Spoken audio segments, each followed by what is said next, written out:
Yes, good morning, students, and welcome in the first class of statistics. But as you know that statistics is a part of economics in plus one class, and it's your second book. Okay, beta, let's start with the first chapter of statistics. The name of this chapter is the concept of economics and significance of statistics in the economics. In this chapter, we will discuss some parts of economics, and after that, we will discuss the how statistics are play an important role in the economics. Understand, beta? Let's start with the first slide. Firstly, you have to know about some terminology in the statistics and economics. Like first one, you have to know about the meaning of consumer. What's the meaning of consumer? Consumer is a person who consumes the goods and services for the satisfaction of his wants. Meaning, beta, any person who use the utility value of a commodity, who consumes the commodity for the satisfaction of his wants. Beta, you have to never confuse between the consumer and customer. They both are the different concept, beta. Customer is a person who who buy the product for money, and the consumer is a person who use the utility value of that commodity. That is the consumer. Meaning consumer is different from the customer. Customer हर वो person हो सकता है who can buy the product, but consumer is a person who use the utility value of that commodity. The next is consumption. What's the meaning of consumption? The process of consuming the goods and service is called the consumption, meaning using up the utility value of goods and services for the direct satisfaction of our wants. That is the consumption. ठीक है, meaning बेटा consumption is a process which is done by the consumer. ठीक है, it is a process of consuming the goods and service, that is the consumption. The next one is producer. What's the meaning of producer? Producer is a person who produce and sell the good and service for the generation of income. एक person meaning एक person जो goods को produce करता है, market के अंदर sell करता है और जो है income generate करता है, उसको हम क्या कहेंगे बेटा? Producer कहेंगे. The next is production. What's the meaning of production? Production is converting the raw material into some useful goods, meaning the creation of utility.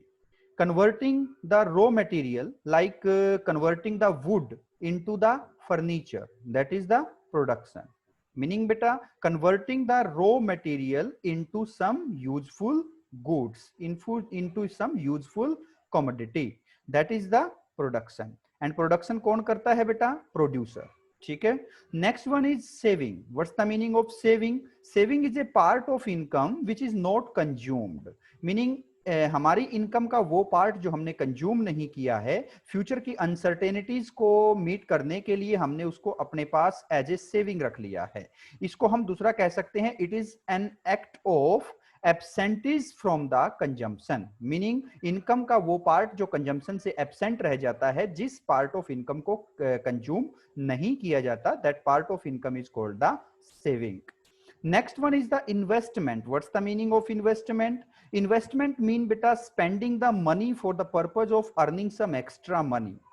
पैसा खर्च करना और पैसा कमाने के लिए, that is the investment. And investment कौन करता है बेटा? प्रोड्यूसर जो है वो इन्वेस्टमेंट करता है अपनी इनकम को जनरेट करने के लिए. Suppose that a producer by A machinery with rupees 1 crore, it is A investment. Suppose that a producer by any plant, that is also an investment.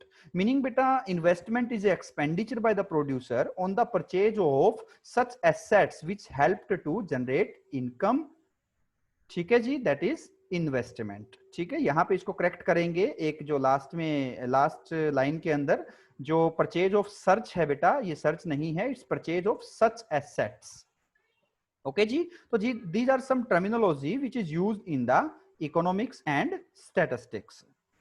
Let's go for the next slide, beta. What's the meaning of economic activity? Beta, any activity the purpose of which is earning the money. That is called the economic activity. Meaning हर वो activity जो पैसा कमाने के purpose से की जाती है, they all are the economic activity. And why we do the economic activity, हम उनको क्यों करते हैं बेटा? Because our resources are scarce, because our resources are limited. बेटा कोई पर्सन ऐसा नहीं है जिसके पास अनलिमिटेड रिसोर्सेज हो। बेटा I think you all are know about the factors of production. Resources के बारे में सभी जानते हैं। There are mainly 4 resources which we required for the production. First one is land, labour, capital and entrepreneurship skill. They all are the resources. And beta, we anybody don't have the unlimited resources. Unlimited resources किसी के पास नहीं है. That's why our resources are scarce. Scarce meaning limited. Okay बेटा?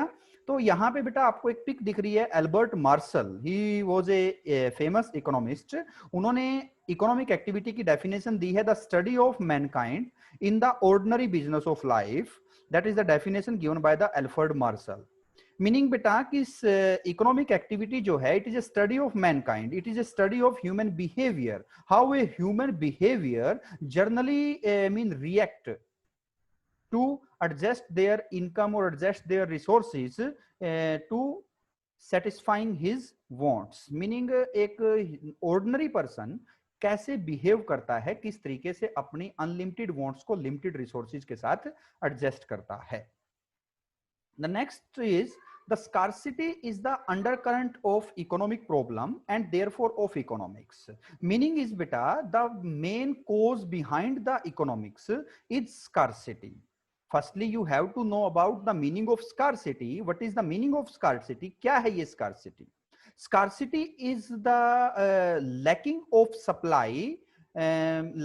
supply in respect of demand of any commodity.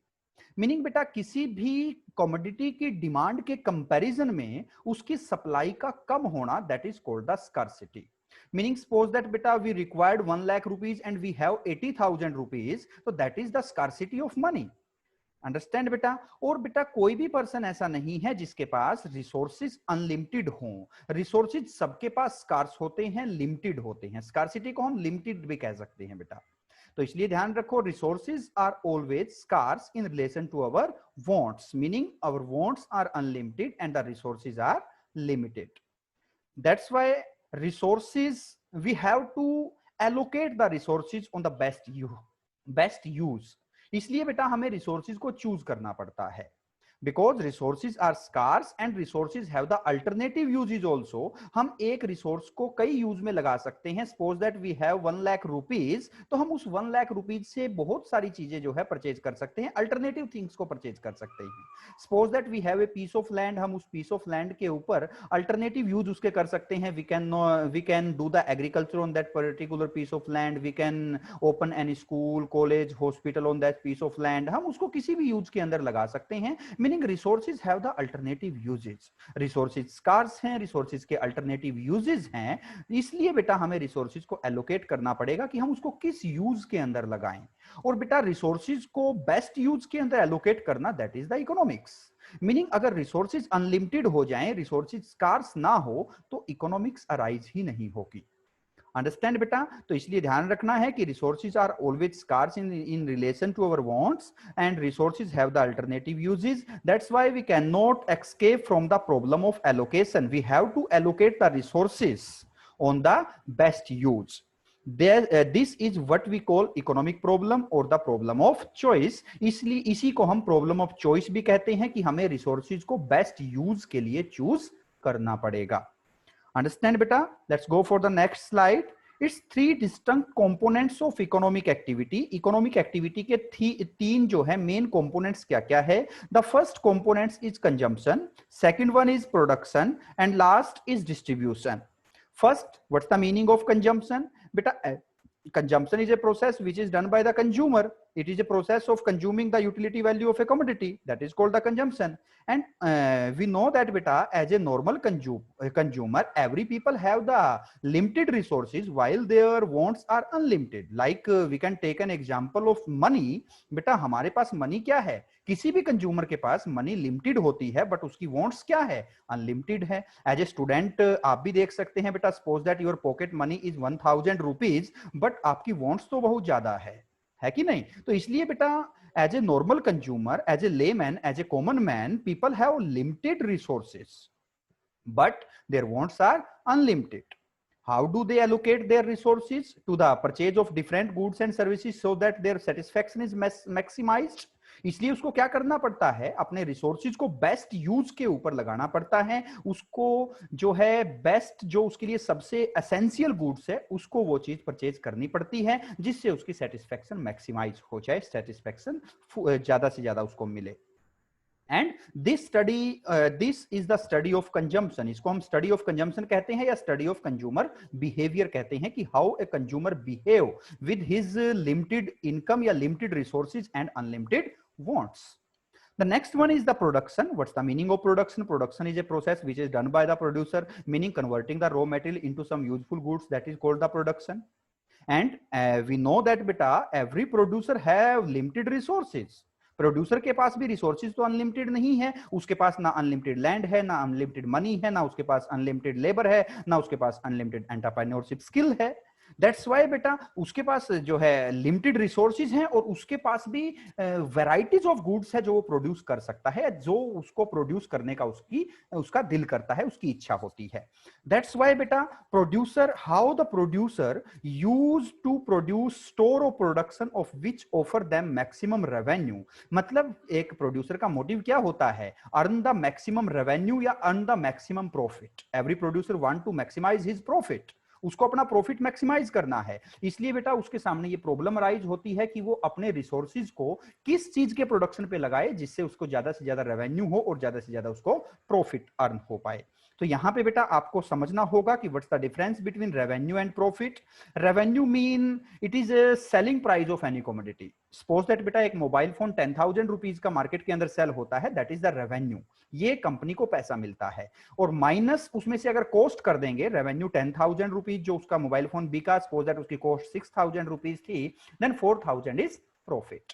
And every businessman या every producer want to maximise his profit, उसको अपना profit maximise करना है. अंडरस्टैंड बेटा. And this study is called the study of production या फिर study of producer behaviour. Next and last components of economic activity is distribution. Beta, it's not a distribution of goods and services. It's related to the distribution of income. Meaning how income is distributed among those who are worked as a agent of production. Who are worked as a agent of production. ये कौन होते हैं जो agent of production का काम करते हैं? तो ये होते हैं बेटा the factor of production. There are mainly 4 factor of production: land, labor, capital and entrepreneurship skill. तो मीनिंग बेटा इनकम को कैसे डिस्ट्रीब्यूट किया जाए, इनकम का कितना पार्ट लैंड के ऊपर एज ए रेंट दे दिया जाए, इनकम का कितना पार्ट लेबर को एज ए वेजेस दे दिया जाए, इनकम का कितना पार्ट कैपिटल के ऊपर एज ए इंटरेस्ट दे दिया जाए और इनकम का कितना part as a entrepreneurship skill के बदले में एज ए प्रॉफिट दे दिया जाए. ठीक है जी. Meaning how the income is distributed in the economy. And बेटा याद रखना कि distribution of income is relate या refers to the distribution of GDP. Meaning economy के अंदर जितना इनकम का डिस्ट्रीब्यूशन इक्वल होगा उतना जीडीपी के अंदर पार्टिसिपेशन जो है वो पर्संस का वर्कर या मीनिंग कह सकते हैं सिटीजन्स ऑफ कंट्री का इंक्रीज होता चला जाएगा. The next is this study is called the distribution theory in the economics. Understand beta? So these are 3 distinct components of economic activity. Next है बेटा types of economics के type कितने होते हैं बेटा? माइक्रो इकोनॉमिक्स के अंदर भी हम ये चीज स्टडी कर चुके थे. तो there are 2 types of economics. First one is the microeconomics and another one is the macroeconomics. Firstly, what's the meaning of microeconomics? The study of economic problem at the individual level, like a problem of a single person, problem of a single producer, problem of a single consumer, problem of a individual firm, problem of an individual industry, problem of a individual market. These all are the problems of microeconomics. Meaning बेटा जब भी हम economic problem को individual level पे, singular level पे solve करते हैं तो that is the micro economics. And what's the meaning of macroeconomics? When we studied the economic problem at the level of economy as a whole, meaning when we studied the problem of economics, पूरी economy की problem को जब हम study करते हैं, like आज के time पे एक बड़ी emerging प्रॉब्लम है corona pandemic, that is a problem of whole economy, that is the macroeconomics problem. Like aggregate demand, पूरी इकोनॉमी के अंदर कितनी डिमांड होती है, that is also a macroeconomics problem. Aggregate supply, पूरी इकोनॉमी के अंदर कितनी सप्लाई है, that is a macro economic problem. ठीक है, poverty in the economy, unemployment in the economy, budget of the economy, balance of payment of the economy. ठीक है, these all are the problems of macro economics. आप pic के अंदर भी देख सकते हैं बेटा, पूरी इकोनॉमी का जो पूरा सर्कल है that is the whole economy, that is the macro economics. और इसका एक कंपोनेंट्स की बात की जाए, एक एट्रीब्यूट्स देखा जाए जो बीच के अंदर एक सर्कल है, that is the micro economics. Understand बेटा, these are the two types of economics. Next बेटा, स्टैटिस्टिक्स। अब तक हमने जो स्टडी किया, they all are the points relate to the economics. The next point relate with the statistics. What's the meaning of statistics and how statistics is used in the economics. तो सबसे पहले बेटा, as a common man, as a layman, we can say that statistic is something like a store of quantitative information. Meaning बेटा, कोई भी quantitative information, meaning हम बात करते हैं कि what's the meaning of quantitative information. Quantitative information meaning information in term of number, in term of numerical data, that is the quantitative information. Meaning is statistics is always relate with the number, always relate with the data. ठीक है, qualitative information को हम statistics नहीं कह सकते। इसलिए next जो चीज है बेटा, स्टैटिस्टिक्स मीन क्वांटिटेटिव इंफॉर्मेशन और quantification of fact and findings. कोई भी फैक्ट है, लाइक हम बात करते हैं कि poverty, it is a big problem in India, it is a big problem of in our economy. तो poverty, India suffered with a huge poverty, it is a qualitative form. लेकिन इसलिए ये इकोनॉमिक्स, ये स्टैटिस्टिक्स नहीं हो सकती। Statistics हमेशा ही quantification होगा, पॉवर्टी का क्वांटिफिकेशन, कि पॉवर्टी कितनी है। अगर हम कहें 23% poverty in India, that is the quantification. 23%, it is A quantitative number, it is A numerical data. ठीक है, दैट इज द क्वांटिफिकेशन। मतलब कोई भी फैक्ट है, कोई भी प्रॉब्लम है, उसको क्वांटिटेटिव फॉर्म देना, that is called the statistics.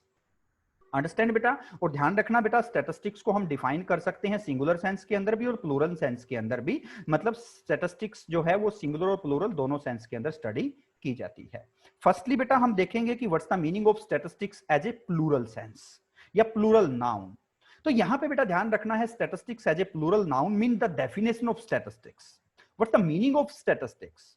और जो सिंगुलर नाउन होगा उसके अंदर हम देखेंगे what method used in statistics.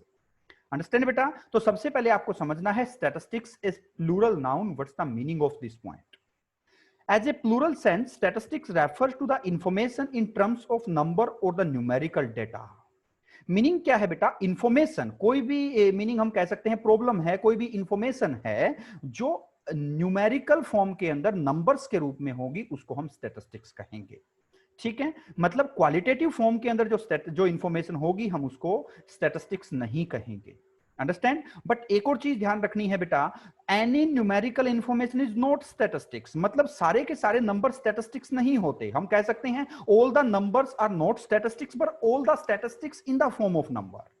Last point भी देख सकते हैं, ऑल स्टैटिस्टिक्स आर डेटा। सारी की सारी स्टैटिस्टिक्स जो है वो डेटा होती है, वो नंबर में होती है, बट ऑल द डेटा और नंबर आर नॉट स्टैटिस्टिक्स।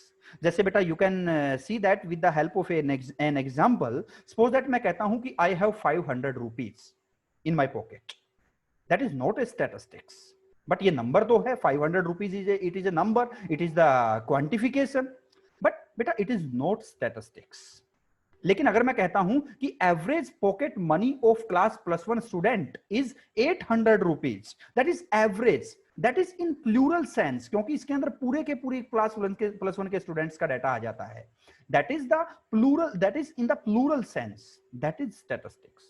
तो इसलिए बेटा ध्यान रखना है, all the statistics are data, meaning statistics जो है वो क्वालिटिव फॉर्म में नहीं हो सकता है, वो हमेशा ही डेटा में होगा। लेकिन सारा का सारा डेटा भी क्या नहीं है, स्टैटिस्टिक्स नहीं हो सकता। मतलब डेटा का प्लूरल सेंस के अंदर होना जरूरी है, तभी वो स्टैटिस्टिक्स होगा।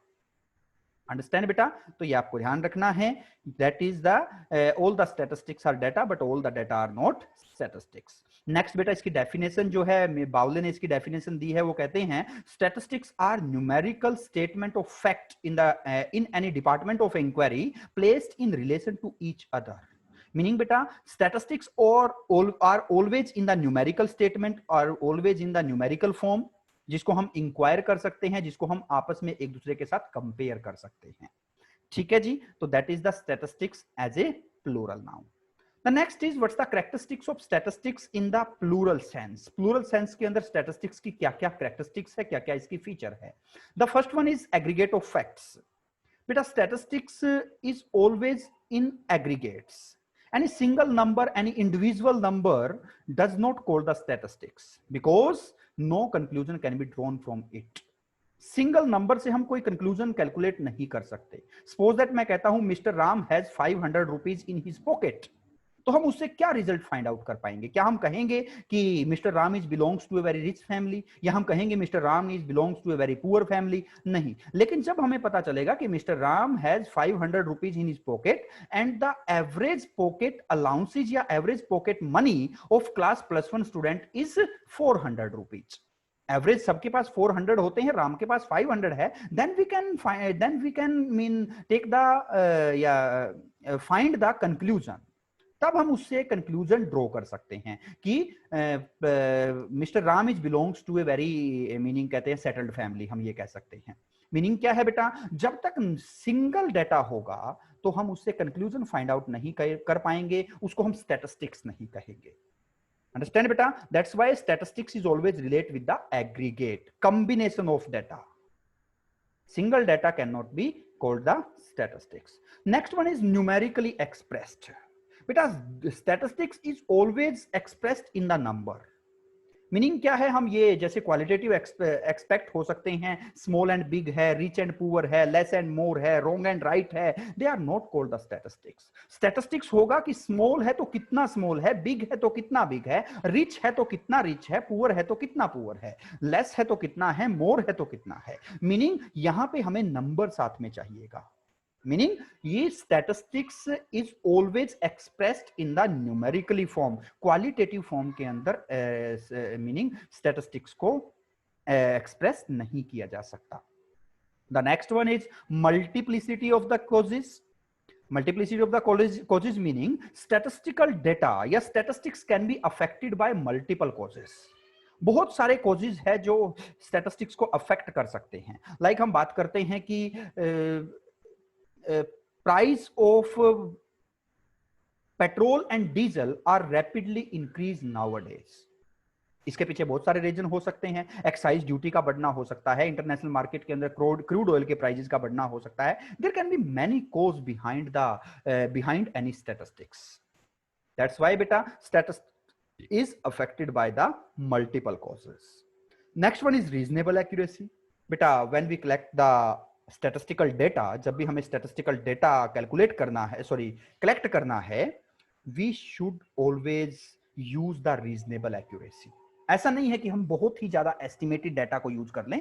हमें जो है ये चाहिए कि ज्यादा से ज्यादा रीजनेबल एक्यूरेसी डाटा के अंदर होनी चाहिए. Data should be collect accurately. Understand बेटा? The next one is mutually related and comparable. Data should be mutually related. Like बेटा हमें जो है क्लास +1 का डाटा चाहिए, तो ऐसा नहीं है कि हम किसी बच्चे से हाइट पूछ लेते हैं, किसी बच्चे से वेट पूछ लेते हैं. बेटा we can not compare, we can not meaning do the comparison between height and weight. अगर हमें सभी को देखना है कि who is the tallest person in the class, तो हमें सभी की हाइट देखनी पड़ेगी. अंडरस्टैंड बेटा? तो अगर समझना है हमें कि डाटा शुड बी आइडेंटिकल, एक जैसा डाटा कलेक्ट करना है. सबकी इनकम पूछनी है तो इनकम पूछनी है सबसे. एक ये नहीं है कि मिस्टर ए की इनकम पूछ ली जाए, मिस्टर बी के एक्सपेंडिचर पूछ लिया जाए, तो बेटा हम ए और बी को कंपेयर नहीं कर पाएंगे. ठीक है जी? तो ध्यान रखो कि data should be identical so the comparison can be easy, जिससे हम इजीली उस डाटा को कंपेयर कर पाएं एंड रिजल्ट ड्रॉ कर पाएं, रिजल्ट फाइंड आउट कर पाएं. नेक्स्ट है बेटा predetermined objective. When we start collecting the data we have to predetermined objective. हमें कोई भी डाटा कलेक्ट करने से पहले ऑब्जेक्टिव को डिटर्मिन कर लेना है कि हमें क्यों वो डाटा कलेक्ट करना है, what the purpose behind the collection of this data. क्योंकि फिर हम उसी चीज से रिलेटेड क्वेश्चन पूछेंगे. Like data pertaining to the farmers of a village, हमें एक विलेज के फार्मर्स का डाटा पता करना है। अब फार्मर्स का डाटा तो बहुत सारा हो सकता है, फार्मर्स का कल्टीवेबल प्रोडक्शन हो सकता है, फार्मर्स की प्रोडक्टिविटी हो सकती है, फार्मर्स के पास कितनी लैंड है ये हो सकता है, उसकी इनकम कितनी है, उसका एक्सपेंडिचर कितना है, उसका एज क्या है, उसका सेक्स क्या है, उसका जो है मीनिंग नेम क्या है, बहुत सारा डाटा हो सकता है। लेकिन हमें पता क्या करना है, suppose that we want to find out the standard of living the farmer of a particular village, तब हमें उनके पर कैपिटा या फिर जो है पर फैमिली एक्सपेंडिचर पूछने पड़ेंगे। मीनिंग क्या है बेटा, when we start collecting the data we have a predetermined objective. Next is enumerated और एस्टिमेटेड। कई बार बेटा क्या होता है, हम डाटा जो है एक्चुअली बिल्कुल एक्यूरेटली डाटा को हम कलेक्ट नहीं कर पाते, तो उस टाइम पे हम एस्टिमेटेड डाटा यूज कर लेते हैं। लाइक हम बात करते हैं कि पीएम की रैली जो है एक दिल्ली के अंदर हुई, एक पीएम की रैली जो है वो बिहार के अंदर हुई, तो बेटा पीएम की जो दिल्ली के अंदर रैली हुई थी उसके अंदर 1 लाख पर्सन थे। बेटा ये एग्जैक्ट डाटा नहीं हो सकता, 1 lakh it is a estimated data. ठीक है, तो बेटा जहां पे ओरिजिनल या फिर एक्यूरेट डाटा कलेक्ट करना पॉसिबल नहीं है, then we can use the estimated data. Next one is collected in a systematic manner. Data should be collected in a very systematic manner. There should be a preplan. Plan जो है पहले ही होना चाहिए कि हमें क्या data collect करना है, which types of question we will ask from the respondents, हम कैसे कैसे क्वेश्चन उनसे पूछेंगे। ठीक है बेटा, तो यहां ध्यान रखना है कि before collecting the data A plan must be prepared. एक प्लान बना लेना चाहिए, एक सेट ऑफ क्वेश्चन बना लेना चाहिए, एक क्वेश्चनेयर प्रिपेयर कर लेना चाहिए। Because no conclusion can be drawn from the data collected in the haphazard manner। अगर हम किसी से ऐसे ही किसी अनसिस्टेमेटिक मैनर से क्वेश्चन पूछते हैं तो बेटा we cannot draw any conclusion। Understand बेटा? तो these are some characteristics of statistics as a plural sense। Okay बेटा, hope so ये सब चीजें आपको समझ में आई होगी। Rest part of this chapter we will discuss in the next video। ठीक है बेटा? Okay, bye।